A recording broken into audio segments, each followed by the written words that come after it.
Premièrement, une tension alternative prend des valeurs, on a trois choix, soit uniquement positive ou uniquement négative ou positive et négative. On a déjà vu dans notre cours que la tension prend des valeurs positives puis négatives alternativement. Donc, c'est très bien, notre choix sera qu'il prend des valeurs positives et négatives. Petit 2. On mesure une tension efficace avec un ampèremètre, un voltmètre, un oscilloscope, un ohmmètre. On a ici 4 appareils de mesure. Donc, on a le choix. Donc, d'après notre cours et d'après ce que vous avez déjà vu en première année, c'est bien, la tension efficace est mesurée par un voltmètre. Troisièmement, qu'est-ce qu'une tension continue? C'est très bien. D'après notre cours, on a dit que la tension continue, c'est une tension qui garde le même signe et la même valeur au cours du temps. Donc, c'est une tension constante au cours du temps. Quatrièmement, parmi les indications suivantes, cochez celle qui correspond à une fréquence. On a le choix entre 220 volts, 50 Hz, 2,2 ampères. C'est très bien, puisque on veut choisir celle qui correspond à une fréquence. Donc on sait bien que l'unité internationale de la fréquence c'est le Hertz. Donc c'est bien notre deuxième choix, celui qui est la réponse juste. Exercice numéro 2. On a 3 oscillogrammes, le premier, le deuxième, le troisième. La question qui se pose, sous chaque oscillogramme, cochez les adjectifs qui peuvent les décrire. Donc on a chaque oscillogramme 4 propositions. On prend la première ou le premier oscillogramme. Donc on voit bien que la tension garde le même signe et la même valeur au cours du temps. Donc il s'agit bien d'une tension qui est continue. C'est très bien. L'oscillogramme numéro 2. On voit bien qu'il y a où la tension prend des valeurs positives puis négatives alternativement. Donc, on voit bien ici que la valeur est positive et ici la tension, sa valeur est négative. Donc, c'est très bien, il s'agit d'une tension alternative. Et on voit bien qu'il est aussi périodique, car cette tension, il se répète régulièrement et se reproduit de la même façon sur elle-même au cours du temps. Donc, il est périodique. Et on voit bien aussi que sa courbe qui la représente est une sinusoïdale. Donc, elle est sinusoïdale. L'oscillogramme 3. On voit bien ici que la tension aussi, elle prend des valeurs positives, puis des valeurs négatives. Donc, il s'agit d'une tension qui est alternative. C'est très bien. Et on voit bien aussi qu'elle se répète régulièrement et se reproduit identique à elle-même au cours du temps. Donc, il s'agit d'une tension qui est périodique. Est-ce qu'elle est continue? Donc ça se voit que non. Est-ce que c'est une sinusoïdale? Donc ça se voit aussi que sa courbe, il ne représente pas une sinusoïde. Donc il ne reste que 2 propositions. Exercice numéro 3. On considère l'oscillogramme suivant. Avec les données, la durée de balayage est SH est égale à 1 milliseconde par div. La sensibilité verticale est SV est égale à 2 volts par div. Les questions qui se posent, premièrement, petit a, sur quel axe est représenté le temps? Est-ce que c'est vertical ou horizontal? Petit b, sur quel axe est représentée la tension? Est-ce que c'est vertical ou horizontal?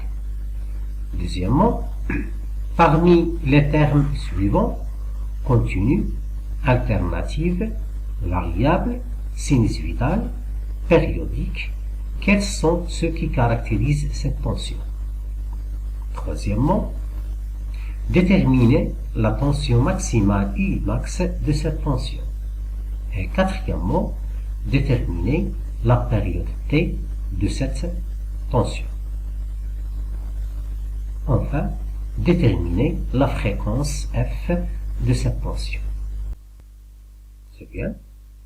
Si on prend la première question, petit a, l'axe qui représente le temps, d'après le cours, c'est très bien, il s'agit de l'axe horizontal.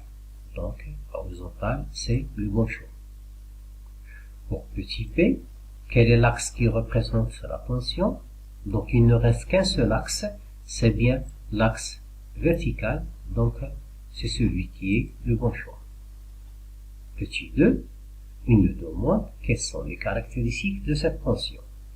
On voit bien dans notre oscillogramme que la tension change des valeurs au cours du temps, donc il est variable.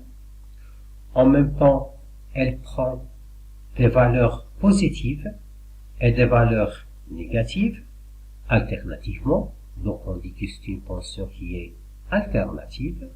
On voit bien que aussi la courbe qui la représente, c'est une sinusoïde, donc elle est sinusoïdale, et enfin on voit bien que elle se répète régulièrement et se reproduit identique à elle-même au cours du temps. Donc on dit que c'est une tension périodique.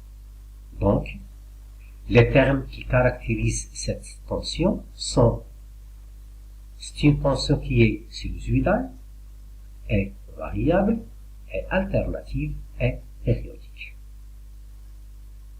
Troisièmement, on veut déterminer la tension Imax de cette tension. Donc, on sait bien, au cours, on a une relation qui nous aide à calculer la tension Umax. Il s'agit de Umax est égal à SV fois Y. SV, c'est la sensibilité verticale, et Y, c'est le nombre de divisions verticales. Donc, d'après notre cours, on voit bien que Y, il s'agit de ce point à ce point, donc on a deux divs, 1 et 2. Et on sait bien que dans notre exercice, ils ont donné SV est égal à 2 volts par div. Donc, on a Y est égal à 2 div et SV est égal à 2 volts par div. Donc, on va la remplacer dans notre relation. Umax est égal à 2 volts par div fois 2 div. On peut simplifier avec div. Il nous reste 2 volts fois 2 est égal à 4 volts. Donc, la tension Umax de cette tension est égale à 4 volts. Quatrièmement, on veut déterminer la période T de cette tension. Donc, c'est très bien. On sait déjà qu'on a une relation à appliquer dans notre cours. Il s'agit de T est égal à SH fois X. Donc, avec SH, c'est la sensibilité horizontale, ou on peut aussi l'appeler la durée de balayage, fois X, le nombre de divisions horizontales. Donc, ici, X, d'après notre courbe, on voit bien que T, c'est d'ici jusqu'ici, donc x est égal à 1, 2, 3, 4 divisions. Donc on a 4 divisions.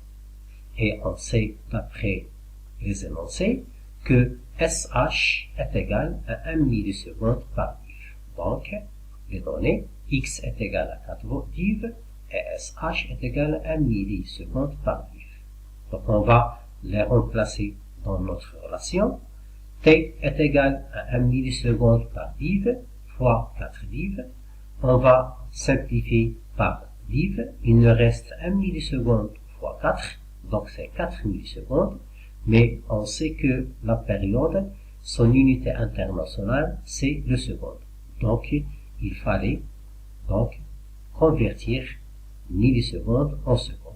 Donc est égal à 0,004 secondes. Donc la période T de cette tension est égale à 0,004 secondes.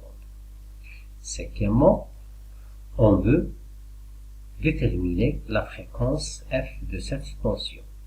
On sait bien que d'après notre cours, qu'il y a une relation entre la période T et la fréquence F.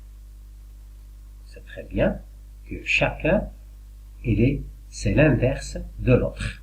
Par exemple, si on veut chercher F, donc F est égal à 1 sur T. Et on a déjà calculé T, on a trouvé 0,04 secondes.